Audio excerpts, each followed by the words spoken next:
What's up, YouTube? Southern Common Geek coming to you with another video unpacking some Walmart DC and Marvel comic book packs. That's right, I'm a glutton for punishment. Saw some more DC packs and one of the Marvel 7 for 10 packs today. So if you want to see what I picked up, stay tuned for the video.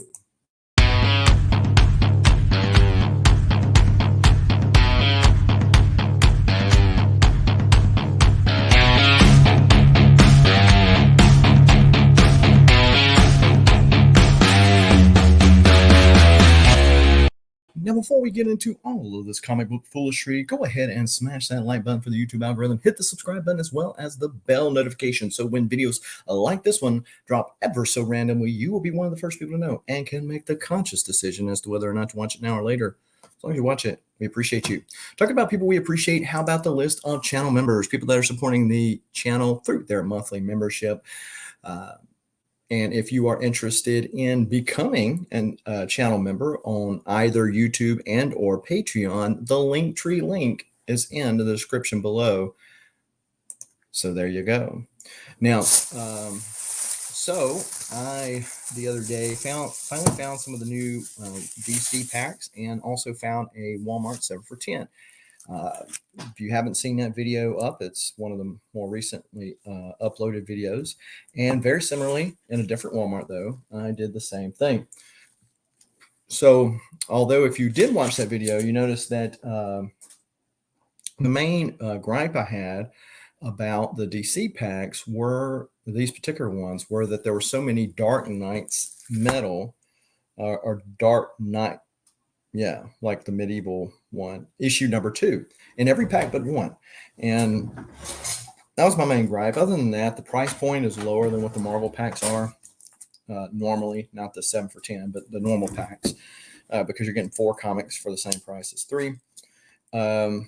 So that was my only big gripe with it. Other than that, it was pretty good. And as you can see, we're going to open up some more goodies. So let's see what we got. Hopefully we don't have a repeat of so many of the same book. The other thing that I did say I liked was the fact that they put some bigger books, not just the $3.99 or $4.99 books that are normal cover price, but they put some $7.99 and even $9.99 books in there. And because they're the thick square bound, you can actually see on the side of the package, like so, what you're getting. You don't know the cover, but you know the book, and you can say, okay, well, if I only got to do one pack, this is the one I want to get. There you go. All right, we got one. I Am Batman, issue number 1. Dark Detective number 3 from Future State. I don't think I have this cover. I like the Dan Mora art, but I elected to go with Bermejo or Delato, whoever it was that was doing the cover for this particular issue. So I might keep that one. Then we've got Generations Shattered number 1. This is a $9.99 cover price book, and this is I think the second book in the deal behind, or it might be the first one behind Dark Knight's Death Metal. And it's setting up the next crisis, of course, because that's how DC rolls. I've got the Lee Bermejo cover. This is the regular Ivan Rice cover, I think. Let's see. So there you go. So I don't have that cover, but I doubt I keep it. And Dark Knights of Steel. That was the title name I was looking for. Dark Knights of Steel. Yeah. Have a sale on a Saturday morning Cartoon Crew auction near you on Dark Knights of Steel, or maybe on a Whatnot sale. Maybe I can offload them on Whatnot. So here we go. We've got Batman 89. I don't have this cover. I went with the Miko Suyan homage to the Jim Lee cover. So I don't have this one. This is, a recreation of the scene that's in Batman. So I don't know. I might keep that one. Might not. Run out of space, right? Then we got Punchline number 1. Okay, this is not one that I had the last time around. This looks like a Frank Cho. It is a Frank Cho cover. Get to the point. $5.99 cover price there. We got Batman 103 and Task Force Z #2. So this was another one that was a frequent visitor in the last packs was Task Force Z, which has been an okay read. The latest issue, not that one, but the latest issue kind of picked up the pace a little bit and made me think that I might hold out to the end because just kind of felt like, okay, this is a super cash grab because we know people like zombies and vampires, and we're just going to continue to do something until they don't buy them no more. All right, Black Manta #1. Now, this one's nice. Catwoman. This is the J. Scott Campbell exclusive. Exclusive J. Scott Campbell and Sabine Wrench variant cover. Wow. And then this is the, would this be the 70s? No, it's just his exclusive. So like Joker and Batman and Robin, they all had a 80th anniversary and DC printed these big thick books. I did not get, I got every one of the Joker ones. Didn't do any of the Robin ones. Obviously did a lot of the Batman ones. Didn't get any Catwoman ones. So, and especially with this cover, I'm subject to just go ahead and keep that one. So that's a winner. That's a $10 cover price and an exclusive from the store. So I don't know. Do we got Variant Gate 2.0? Really cool cover, Matina cover. Batman 101 got Grifter and Batman action there. I have this cover, but it's a cool cover. Probably will be easy to sell. And Task Force C is the new Dark Knight still, I guess.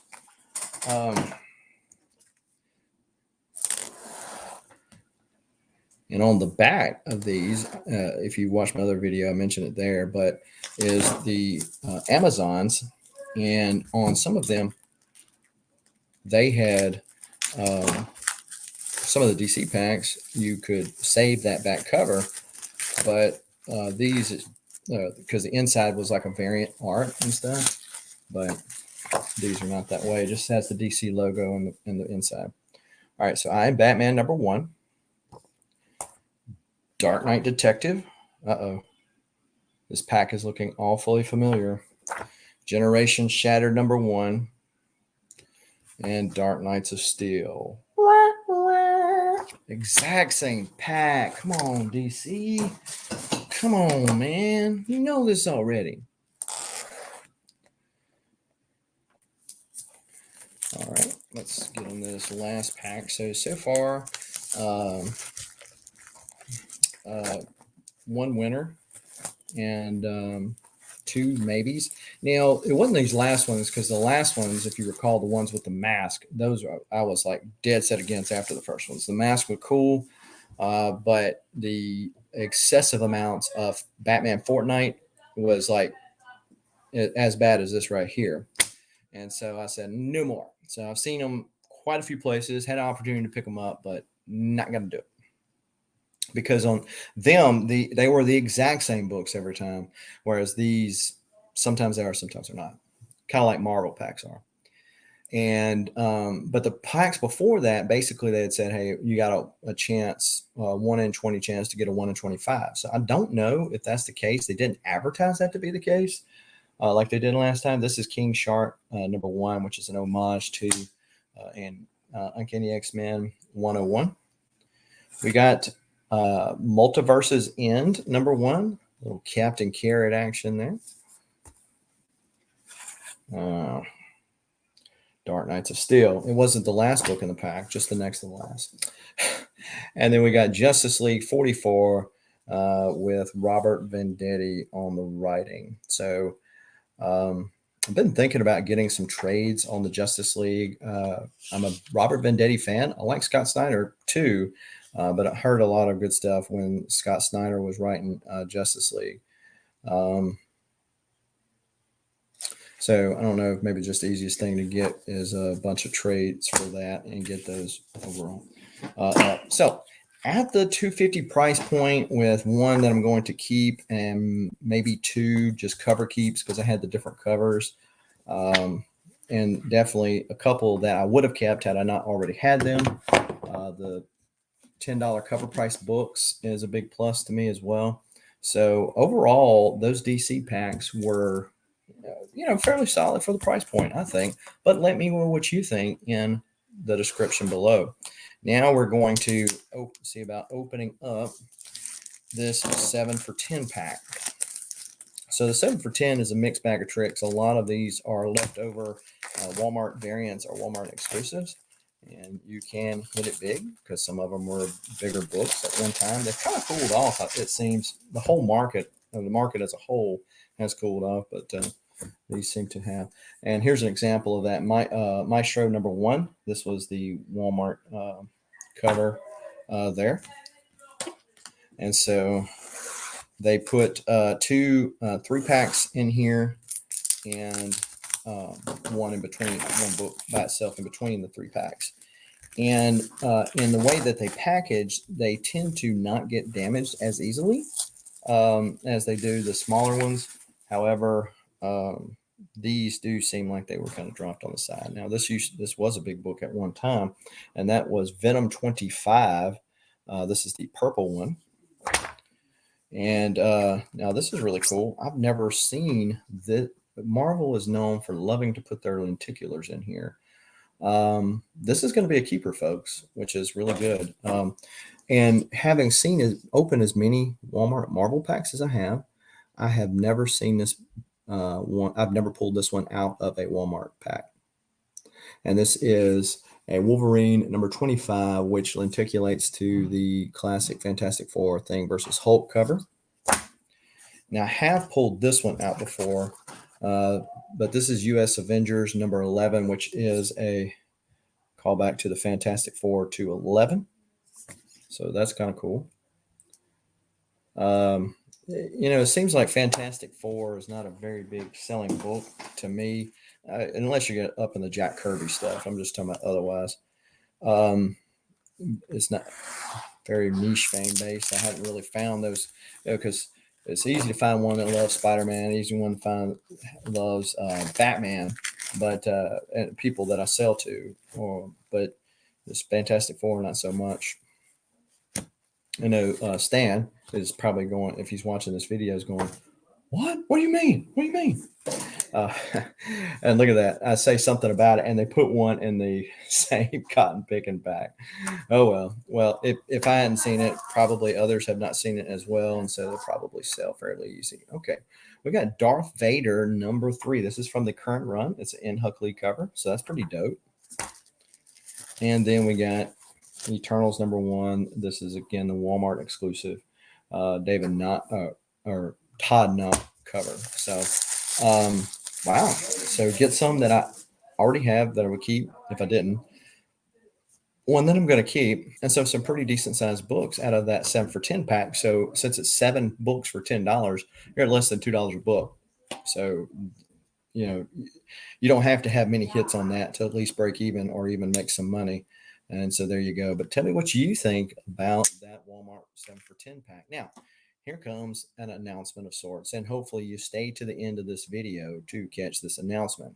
So we are in the new year of 2022, and I have decided to kind of slow down a little bit and fast some electronics in this new year in January. So you might see uploaded videos like this pop up ever so randomly, but as far as me being in the chats, buying books and that kind of stuff, going to be pretty scarce. Also, on Instagram, normally I post there daily, whether it's Wolverine Wednesday or whether it's Mutant Monday, and posting my toy pose pics and all that kind of stuff. But fasting that altogether, except for DMs. So if you need to get a hold of me, you can still DM me and communicate with me there. But I will be checking it less frequently. So just wanted to let you know so people don't go, well, crap, he was on here every single day and now he's nowhere to be found. What's going on? That's what's going on. So that means that there will be no Saturday morning Cartoon Crew auction for January. And we'll get started back at some point in February. That's the plan. And hopefully you and yours are doing well. Again, I want to shout out the channel supporters, people that are supporting the channel through their monthly membership or ships. And so if you're interested in supporting the channel in that way, then there is a link tree link in the description below. And also in that link tree, you will see the other platforms I own. I'm on. I not only mention Instagram, but also on Whatnot. So if you're on either or both of those platforms, go follow me over there and do that. And until next time, keep reading, keep collecting. Adios.